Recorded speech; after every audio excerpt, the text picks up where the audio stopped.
My friends చూడండి, greenery ఎంత బాగుంది కదా. గాలి చూడండి ఎంత స్వేచ్ఛగా ఉంది. మనం అందరం ఇలా ఉంటున్నాం మిత్రం, లేదు కదా. అలా ఉంటున్నాం లేదు, అది రియల్ లైఫ్.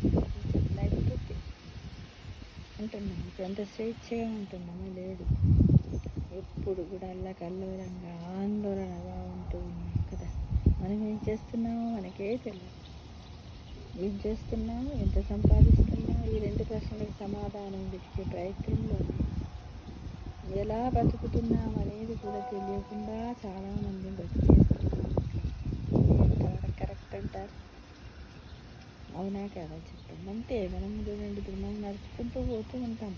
దారిలో ఏమున్నాయి, ఏమైనా మొక్కలు ఉన్నాయా ఏంటి అసలు ఎవ్వరం అబ్జర్వ్ చేయము.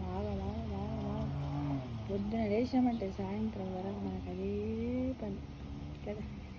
కనీసం మన గురించి మనం ఆలోచించి ఎంతసేపు ఏం సంపాదిద్దాము, ఎలా చేద్దామంటే మన పరిస్థితులు కూడా అవే కదా.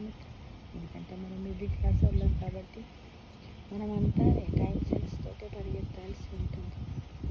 ఎందుకంటే అవసరాలకు కావాల్సినంత డబ్బు కావాలి. సమయాన్ని అనుకూలంగా వాడుకున్నప్పుడే కదా మనం ఎన్నో బాధ్యతలు ఉంటాయి, అన్నింటిని కూడా నెరవేర్చిన దాంట్లో తప్పేమీ లేదు. కానీ కాకపోతే అప్పుడప్పుడు 24 గంటల్లో 8 గంటలు నిద్రకు పోయింది అనుకోండి, ఇంకో 2 గంటలు అటు ఇటు బాధపడుతూ దానికి తీసేస్తే 10 గంటలు పోతే ఇంకా 14 గంటలు ఉంటుంది. ఈ 14 గంటలలో మనం ఎంతమందిని దేని గురించి, అవసరమైన వాటి గురించి, మన అభివృద్ధి గురించి, మన ఫ్యామిలీ గురించి, మన బిడ్డల గురించి ఆలోచిస్తున్నాము?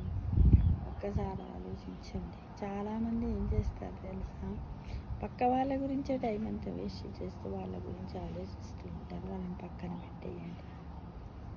అందరినీ గౌరవించండి, కనపడ్డ అందరినీ పలకరించండి. ఎందుకంటే మనం సొసైటీ పర్సన్స్ కదా, అందరితో కలిసిమెలిసి ఉంటేనే బాగుంటుంది. కాబట్టి ఈ 2 ప్రశ్నలకు నిజం అప్పుడప్పుడు వేసుకోవాలి, వెతుక్కోవాలి. ఇవి చాలా ముఖ్యమైనటువంటి మన లైఫ్ స్టైల్లో, మన లైఫ్ ట్రూత్లో కూడా. నిజమే కదా మిత్రం, అవునా కాదా చెప్పండి మీరందరూ. అప్పుడప్పుడు కానీ ఆఫ్టర్ 60 years అన్ని బాధ్యతలు తీరిన వాళ్ళు మట్టుకు ఇలా ఆలోచన చేసుకోవాలి. ఎందుకంటే వాళ్ళకి టైం ఉంటుంది, వాళ్ళు ఆల్రెడీ రిటైర్డ్ అయిపోయారు. ఏదైనా పని చేద్దామన్నా అవయవాలు సహకరించవు కాబట్టి వాళ్ళకి టైం ఉంటుంది మిత్రమా.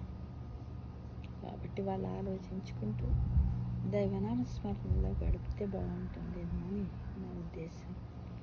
అంతే. మళ్ళొకసారి ఏం చేస్తున్నాం, ఎంత సంపాదిస్తున్నాం, ఈ 2 ప్రశ్నలకు సమాధానం వెతికే ప్రయత్నంలో ఎలా బతుకుతున్నాం అనేది కూడా తెలియకుండా బతికేస్తున్నాం అనేది ఒకప్పుడు. 60 ఏళ్ళ తర్వాత ఈ 2 ప్రశ్నలకు జవాబులు దొరికాయి, అంతా అయిపోయింది, అక్కడే పొదుపు చేసుకున్నాం, దాంట్లో జీవితాన్ని గడిపేస్తూ ఉండాలి. అంతేగా మరి. సర్వే జనా సుఖినో